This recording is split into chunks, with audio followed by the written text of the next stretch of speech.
ठिकाणी ही दुर्घटना घडलेली होती त्या ठिकाणी आता पुन्हा एकदा शोधकार्य सुरू करण्यात आलेलं आहे। काही वेळासाठी हे शोधकार्य थांबवण्यात आलेलं होतं, मात्र आता पुन्हा एकदा या ठिकाणी शोधकार्य सुरू करण्यात आलेलं आहे। एनडीआरएफचं पथक त्या ठिकाणी दाखल झालेलं होतं। आणखी काही जण त्या ठिकाणी बेपत्ता झालेत का याची माहिती घेऊन हे शोधकार्य पुन्हा एकदा आता सुरू करण्यात आलेलं आहे। आणि याच ठिकाणाहून शोधकार्याचा आढावा घेतलेला आहे आमचे प्रतिनिधी निलेश खरमरे यांनी।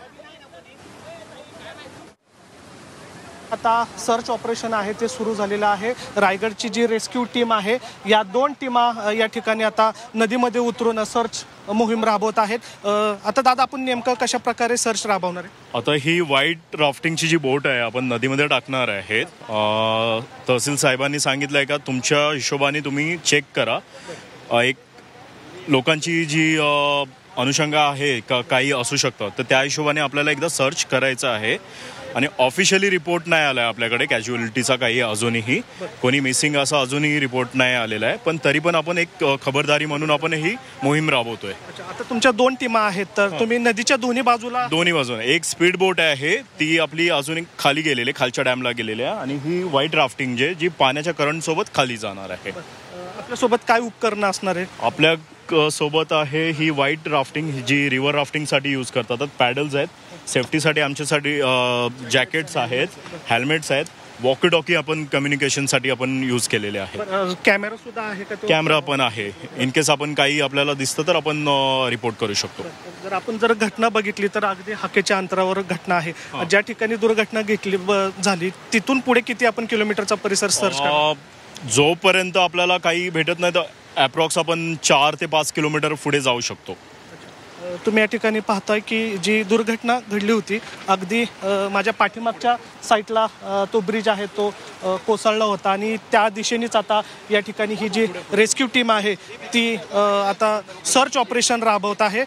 या ठिकाणी 7 ते 8 जणांचं जे पथक आहे ते या ठिकाणी बोटमध्ये बसून संपूर्ण नदी किनारचा जो आहे तो शोधणार आहे, आणि जर काही त्या ठिकाणी जर आढळल्यास ते तत्काळ त्या ठिकाणी बचाव कार्य सुरू करणार आहे। स्थानिक प्रशासनाच्या आदेशानुसार ही जी रेस्क्यू टीम आहे ती आता इंद्रायणी नदीच्या पाण्यामध्ये उतरते, आणि या ठिकाणी आपण पाहतोय की त्यांचं दुसरं एक पथक आहे ते पाण्यामध्ये उतरून नदीच्या किनारी जे परिसर आहे तो पूर्णपणे शोध मोहीम या ठिकाणी त्यांनी सुरू केलेली आहे। 2 पथकं आहेत, तर दुसरीकडे पुणे पोलिसांचं एक पथक आहे ते नदीच्या किनारी थांबून पाहणी करत आहे। तर रेस्क्यू टीम जी आहे ती या ठिकाणी पाण्यामध्ये आपली जी बोट आहे ती उतरून या ठिकाणी रेस्क्यूला सुरुवात करतात।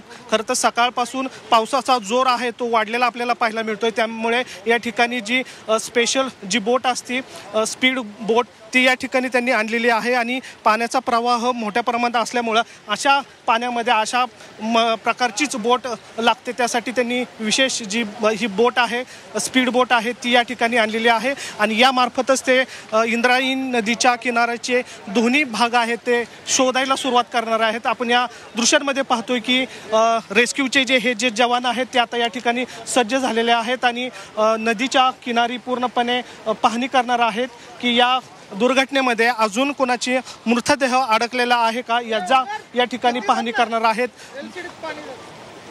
दृश्यांमध्ये आपण पाहतोय हे जवान आहेत रेस्क्यूचे, ते या ठिकाणी आता सज्ज झालेले आहेत, आणि इंद्रायणीचा पाण्याचा प्रवाह या ठिकाणी वाढलेला आपल्याला पाहायला मिळतोय। एकूणच आता या शोध मोहिमेमध्ये नेमकं काय सापडतं हे महत्त्वाचं असणार आहे, कारण पावसाचा जोर अजूनही वाढलेला आपल्याला पाहायला मिळतोय, आणि यातच आता हे रेस्क्यूचे जे हे जवान आहेत ते आता या पाण्यामध्ये उतरलेले पाहायला मिळतात, आणि शोध मोहीम जी आहे ती आता या ठिकाणी सुरू केलेली आपल्याला पाहायला मिळतात। 2 पथकं आहेत, वेगवेगळ्या पद्धतीने ते सर्च ऑपरेशन करतात। एक जी टीम आहे ती नदीच्या पलीकडच्या साईडला जाऊन पाहणी करते, तर दुसरी टीम आहे ती अलीकडच्या साईडला, जेणेकरून दुर्घटना झाल्यानंतर संभावना ज्या मृतदेह आहेत ते कुठं अडकले असतील याची खातिरजमा करून या ठिकाणी रेस्क्यू टीम जी आहे ती आता पाण्यामध्ये उतरलेले आपल्याला पाहायला मिळतात।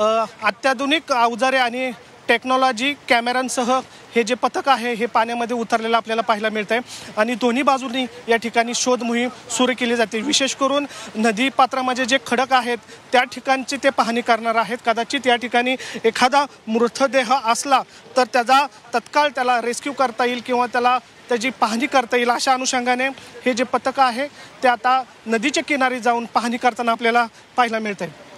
व्हिडिओ जर्नलिस्ट विके कांबळेसह निलेश खरमरे, झी मीडिया, पुणे.